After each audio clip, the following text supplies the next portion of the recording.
안녕하십니까. 강남 부동산 아카데미 원장 정철우입니다.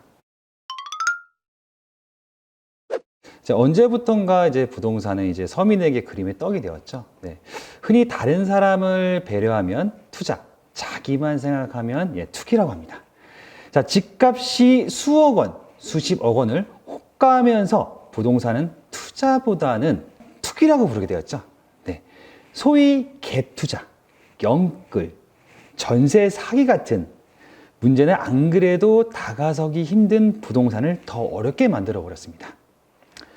강남 부동산 아카데미에서는 부동산 투기 현실의 문제 의식을 가진 뜻있는 사람들이 2008년부터 모여서 시작되었습니다. 그동안 정권이 바뀌고 주택 정책은 규제를 풀었다 조였다 반복을 하고 있지만 지난 정부까지 부동산 투기는 한국 사회의 고질적인 문제였습니다.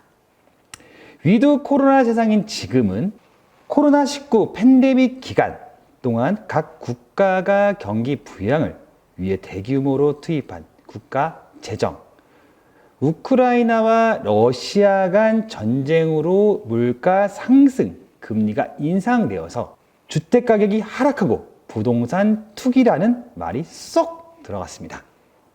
그러면 문제가 사라집니까? 여전히 집값은 수억 원, 수십억 원을 호가합니다. 아직도 부동산은 서민에게 가까이 하기엔 너무 먼 당신입니다. 부동산에 관심을 가진 사람은 여러 경로를 통해서 어떻게든 부동산에 접근합니다.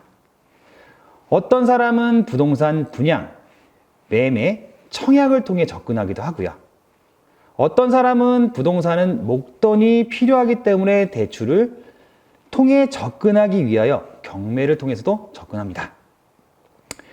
부동산에 접근하는 것이 부동산의 일부가 아닌 부동산 전체에 정통하는 방식으로 보고 있고요.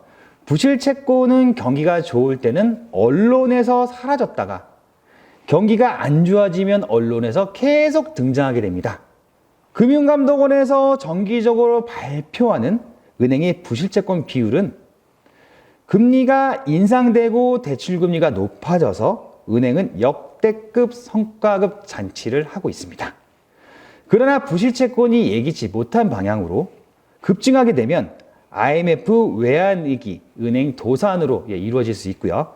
따라서 경기가 어려워지면 어려워질수록 국가도 금융회사도 부실채권 관리에 더 각별하게 신경을 쓰게 됩니다.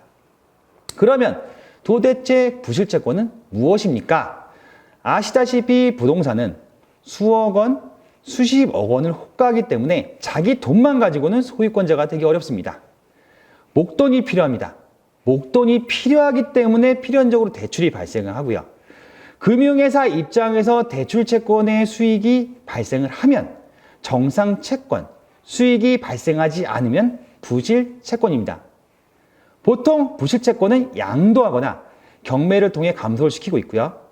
부동산을 매수하고 대출하며 양도나 경매로 처분되기까지 부동산 분양시장, 부동산 청약시장, 부동산 매매시장, 부동산 대출시장, 부동산 경매시장이라고 해야 할 만큼 각각 한없이 복잡해집니다.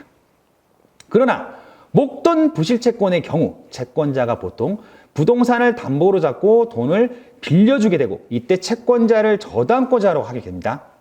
부동산의 생애가 복잡한 것 같아도 저당권 설정, 저당권 이전, 저당권 실행, 저당권 말소라는 물건의 맥을 잡고 보면 부동산에 어떻게 접근해야 할지 실마리가 보이기 시작합니다. 더 나아가서 저당권, 질권을 비롯한 각종 물건을 어떻게 활용하는가에 따라서 부실채권을 어떻게 풀어가야 하는지 또한 부동산을 어떻게 풀어야 하는지 생각하지 못했던 답이 나오게 되는 거죠.